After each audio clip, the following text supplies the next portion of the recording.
Assalamualaikum dear students, कैसे हैं आप सब। My name is Mohammad Imran and here I am to teach you physics class first year। आज हम फर्स्ट ईयर फिजिक्स के चैप्टर नंबर 1 से एक टॉपिक करेंगे। इस टॉपिक का नाम है फिजिकल क्वांटिटीज।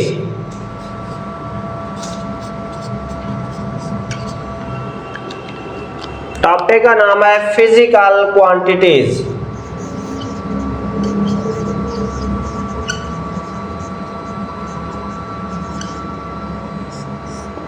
पहले तो हम देखेंगे ये फिजिकल क्वांटिटीज हैं क्या।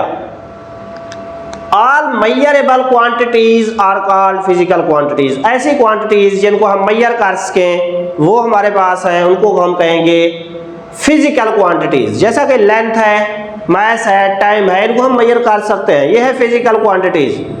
अब जहन में सवाल आता है कि फिर वो कौन सी क्वांटिटीज है जिनको हम मेजर नहीं कर पाते।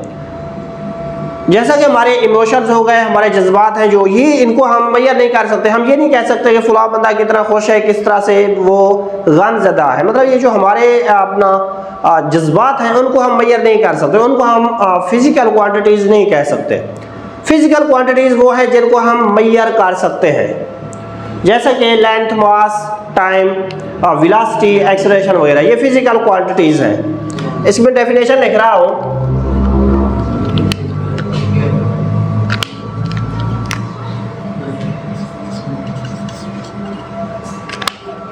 All measurable quantities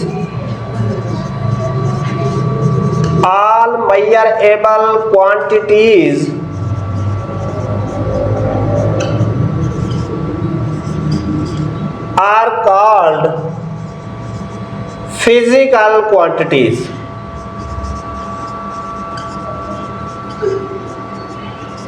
All measurable quantities are called physical quantities।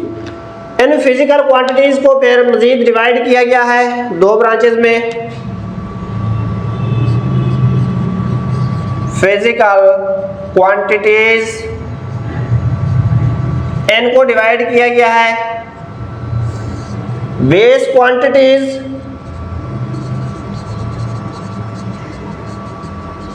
And derived quantities.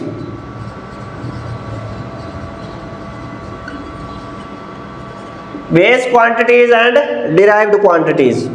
अब हम देखेंगे बेस क्वांटिटीज क्या है और डिराइव्ड क्वांटिटीज क्या है। बेस क्वांटिटीज की अगर मैं डेफिनेशन लिखूं,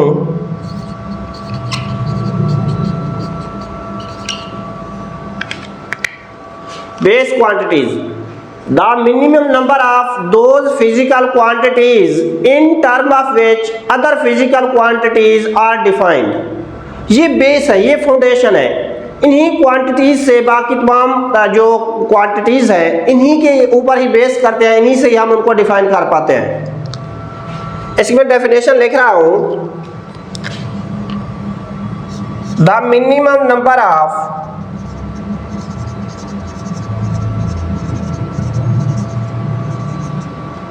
those physical quantities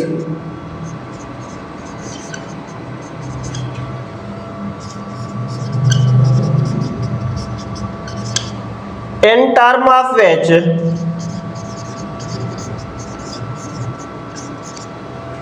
other quantities are defined। other quantities are defined।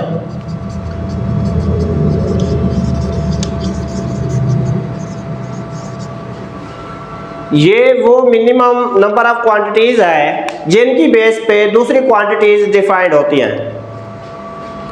ये हमारे पास 7 क्वांटिटीज होती हैं जो मैंने यहाँ पे टेबल में लिखी हैं। वो 7 क्वांटिटीज कौन सी हैं?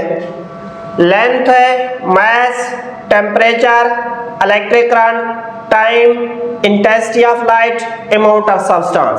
ये 7 क्वांटिटीज हैं। बाकी जितनी भी क्वांटिटीज हैं इन्हीं पे बेस करती हैं, उनकी डेफिनेशंस इसी पे ही, इन्हीं क्वांटिटीज पे ही बेस करती हैं। अब हम देखते हैं डिराइव्ड क्वांटिटीज क्या है।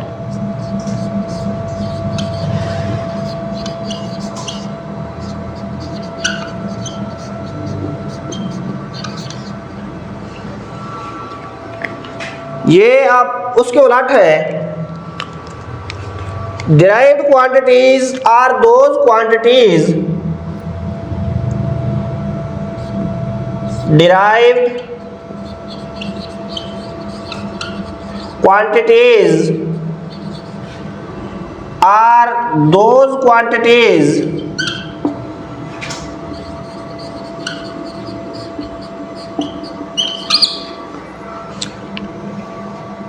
whose definitions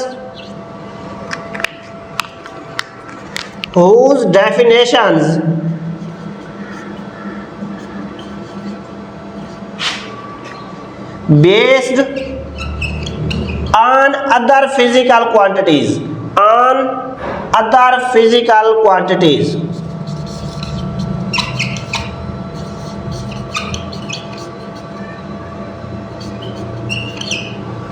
derived quantities are those quantities whose definitions based on other physical quantities, इनकी जो definitions हैं दूसरी physical quantities पे ये डिपेंड करती हैं। मैंने यहाँ पे कुछ फिजिकल क्वांटिटीज लिखी है जो कि डिराइव्ड है, फोर्स है, वर्क है, पावर है, प्रेशर है, इलेक्ट्रिक चार्ज है। ये तमाम जो गिवन है ये है हमारे पास डिराइव्ड क्वांटिटीज। अब जब हम बेस क्वांटिटीज को मेजर कर रहे हूं तो हमें क्या करना चाहिए? मेजरमेंट के लिए मेजरमेंट ऑफ बेस क्वांटिटीज,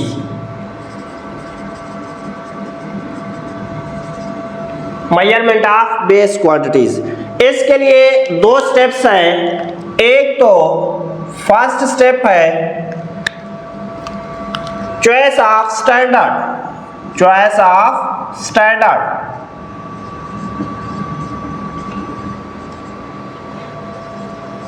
कोई एक स्टैंडर्ड का हमने चॉइस करना चाहिए। दूसरी बात establishment of a procedure, establishment of a procedure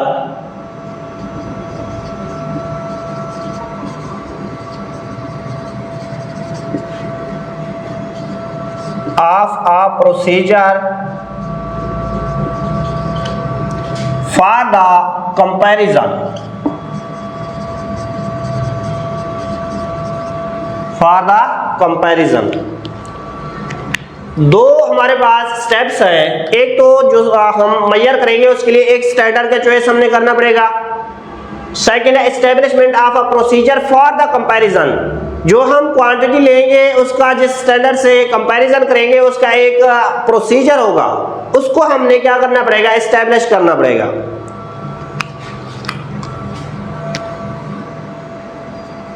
एक जो आइडियल स्टैंडर्ड है उसके लिए जो कैरेक्टरिस्टिक्स हैं वो क्या होने चाहिए? आइडियल स्टैंडर्ड,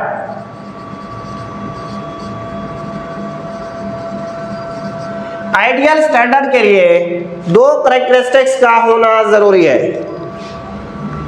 ये टू कैरेक्टरिस्टिक्स पे पॉसिबल होता है, टू कैरेक्टरिस्टिक्स।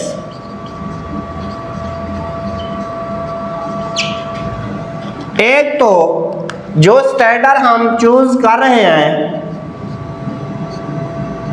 वो एक्सेसिबल होना चाहिए, एक्सेसिबल।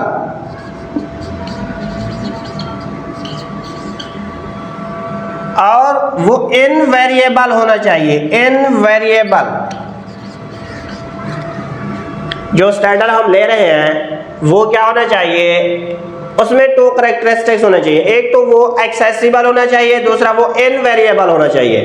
फर्ज के तौर पे जब हम मेजर करते हैं एक बेस क्वांटिटी को, लेंथ को, या हम मास को मेजर करते हैं, मास को मेजर करने के लिए हम एक स्टैंडर्ड चूज करते हैं। वो है हमारे पास सपोज 1 किलोग्राम का बाट। उसमें जो हम चूज कर रहे हैं स्टैंडर्ड को, जो 1 किलोग्राम के बाट को हम चूज कर रहे हैं, उसमें दो कैरेक्टरिस्टिक्स का होना जरूरी है। एक तो वो एक्सेसिबल होना चाहिए, दूसरा इनवेरिएबल होना चाहिए। इसका क्या मतलब? एक्सेसिबल का मतलब ये है वो जो स्टैंडर्ड चूज किया जाए वो हर किसी के पास अवेलेबल होना चाहिए, कोई भी चाहे उसे वो ले सके। अब किलोग्राम का जो बाट है आप कहीं से भी वो ले सकते हैं। एक तो ये हो गया एक्सेसिबल। दूसरा है इनवेरिएबल, आप उसको कहीं पे भी ले जाएं वो वेरी ना करे, वो कांस्टेंट हो, इनवेरिएबल होना चाहिए। अब ये तो हमारे पास है base quantities and derived quantities. इनको मेजर करने के लिए एक कॉन्फ्रेंस हुई थी जिसको SI यूनिट का हम नाम देंगे SI यूनिट्स। इन्हीं क्वांटिटीज के लिए सेट ऑफ डेफिनेशंस या स्टैंडर्ड बनाया गया, मतलब इनके यूनिट्स बनाए गए। ये कब हुआ था? 1960 में हुआ था। पेरिस में एक कॉन्फ्रेंस हुई थी 1960 में पेरिस में, और ये थी 11th general conference. 11th general conference थी ये इंटरनेशनल लेवल पे हुई थी, इसलिए इसको सिस्टम इंटरनेशनल का नाम दिया गया, सिस्टम इंटरनेशनल।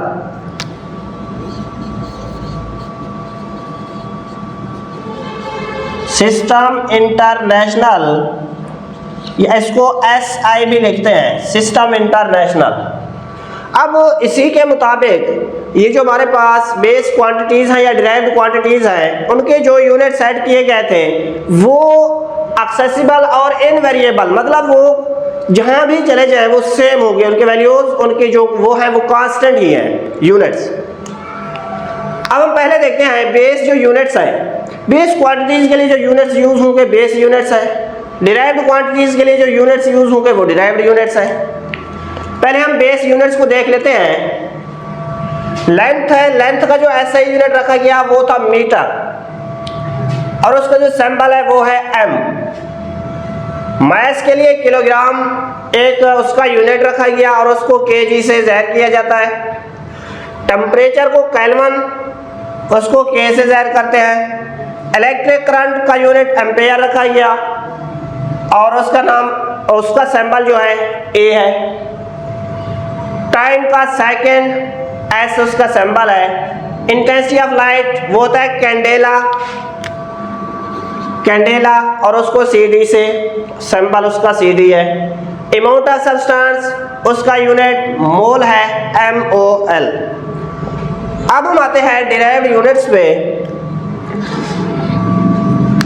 हमने चंद एग्जांपल लिए हैं डिराइव्ड क्वांटिटीज की। डिराइव्ड यूनिट्स, डिराइव्ड क्वांटिटीज के जो यूनिट्स होंगे वो होंगे derived units force, work, power, pressure, electric charge. ये आपकी बुक में टेबल बनी हुई है, मैंने वही लिखे हैं यहाँ पे।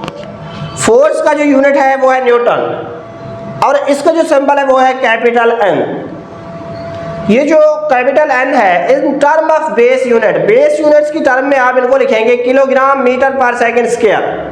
अब यहाँ से आप अंदाजा लगा सकते हैं ये जो डिराइव्ड क्वांटिटीज हैं बेस क्वांटिटी से मिलके बन रहे हैं, क्योंकि जो यूनिट आ रहे हैं बिल्कुल उन्हीं के आ रहे हैं, किलोग्राम मीटर पर सेकंड स्क्वायर।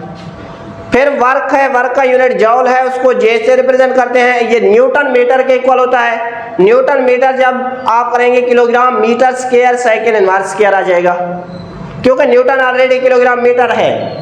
जब मीटर और मल्टीप्लाई करेंगे तो ये हो जाएगा kilogram metre square second inverse square. आगे पावर, पावर का यूनिट होता है वाट, इसको W से जाहिर करते हैं। ये होता है जॉल पर सेकंड। अब ये न्यूटन मीटर को आप जॉल कह रहे हैं, पर सेकंड का इजाफा करेंगे तो ये हो जाएगा kilogram metre square second inverse cube. Pressure, pressure का यूनिट पास्कल, इसको PA से जाहिर किया गया। न्यूटन पर मीटर स्क्वायर, इसको जब यहाँ पे आप लिखेंगे kilogram metre inverse second inverse square आ जाएगा। इलेक्ट्रिक चार्ज, इसका यूनिट कूलम्ब है, C से जाहिर करते हैं और इसको एम्पेयर सेकंड भी पढ़ते हैं। ये था हमारा आज का टॉपिक जिसमें हमने फिजिकल क्वांटिटीज को एक्सप्लेन किया।